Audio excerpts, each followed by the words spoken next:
শ্বশুর শাশুড়িকে দেখতেই পারেন এমন আছে না মহিলা?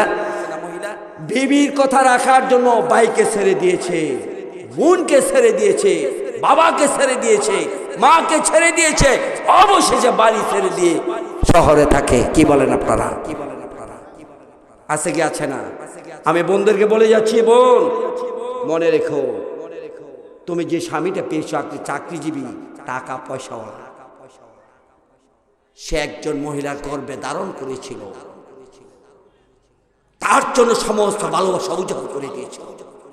সে পৃথিবী যেদিন আগমন করেছে, তার মা সেদিন জিহাদের ময়দানের মতো রক্তাক্ত হয়ে গিয়েছিল, অজ্ঞান হয়ে গিয়েছিল। জ্ঞান ফেরার পর যখন তাকে কোলে দিল, তার মুখের দিকে তাকিয়ে মা 10 মাসের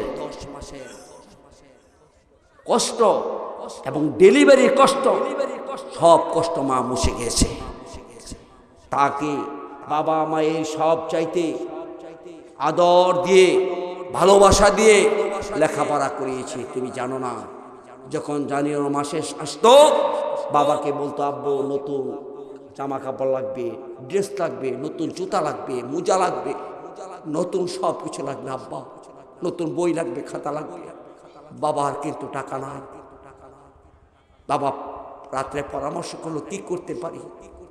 বাবা চলে গেল ইট ভাটায় কাজের জন্য, বাবাই চলে গেল জমিদারের বাড়িতে কামলা খাটার জন্য। সেখান থেকে সন্ধ্যার পরে টাকাগুলো পেয়ে বাবা খায় নাই, বাবা নিয়ে এসেছে সন্তানের জন্য বাবা নিয়ে এসেছে। বোন, তুমি যে স্বামীকে নিয়ে আজকে আনন্দ করো,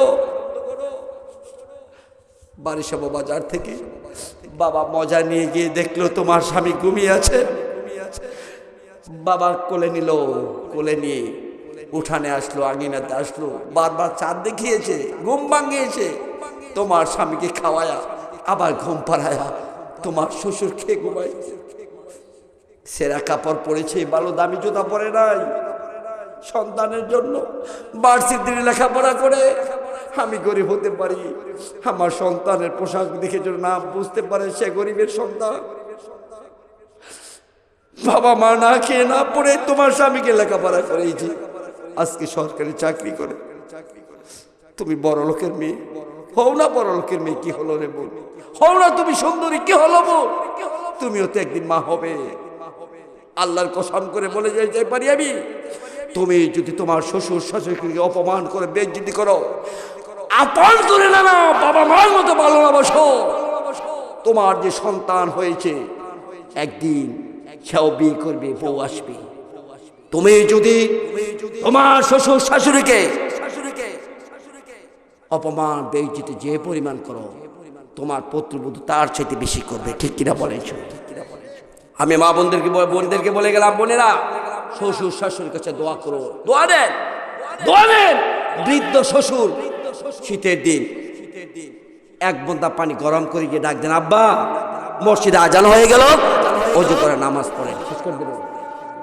আমি বোনদেরকে বলে গেলাম আর বাবাদেরকে বলে গেলাম, আমরা চাই ইসলাম স্টেট আল্লাহর জমিনে আল্লাহর যেন দিন কায়েম হোক, চাই কি চাই না? আল্লাহ পাক যেন কবুল করে। সকলে বলি আমিন। আসসালামু আলাইকুম ওয়া রাহমাতুল্লাহি ওয়া বারাকাতুহু।